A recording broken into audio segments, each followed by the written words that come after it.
So number one, understand what's the impact of our decisions. What happens if I take 5 off now and 5 off later? What happens if I take 8 off now and 2 off later? What happens if I have a reasonable expectation of maybe 85 pips or 95 pips in profit, and I can keep my risk at a static level?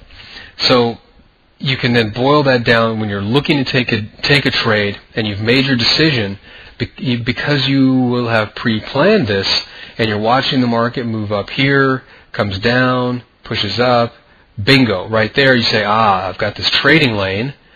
And you start thinking to yourself, hey, when this thing gets if this thing gets back up here to the top end of this trading lane, and it's at the top end of its daily trading lane, I think I'm going to go short, because this thing's pretty extended. It's had a really big move up. It's at $2.11. It's Friday. I think people are going to take some profit. And you look at your expectancy spreadsheet and you see, okay, as long as I can make 95 pips, and you calculate it out, okay, I've got 133 potential pips that I can make. As long as I win at least 40% of the time over the long haul, this type of trade setup is going to work. If you're okay with that, which I think would be a reasonable expectation, hey, 40%, all right, I'll take that trade, then you take the trade. And over time, as long as you can win 40% of the time or more, then the odds are on your side. That is the punchline, if you will. There's a lot of power in that, so you might want to review this video a couple times until it really sinks in.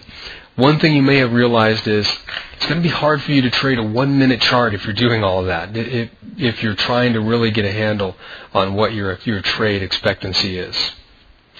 So if you're one of those people who likes to do that, you might want to take that into consideration. One thing you can do is, before you start your trading day, calculate all of these figures, draw your lines on the chart, and see if there's a setup that makes sense. In other words, what you would do is you would come in during the day, before the day starts, you could take some horizontal lines like this.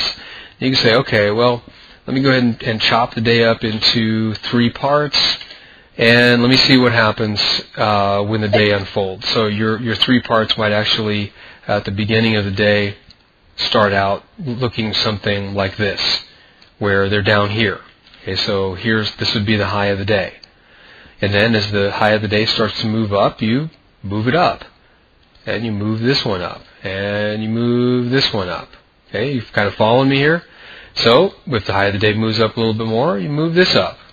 And now you can gauge something even on a very, very short-term basis, where if you're on a 5-minute chart, you could look at this as it's trading around and say it's trading up here and you're thinking of going short. You can say, okay, well, if this is the high of the day, then I've got a long way to go to the downside. Again, it helps you with your decision-making process.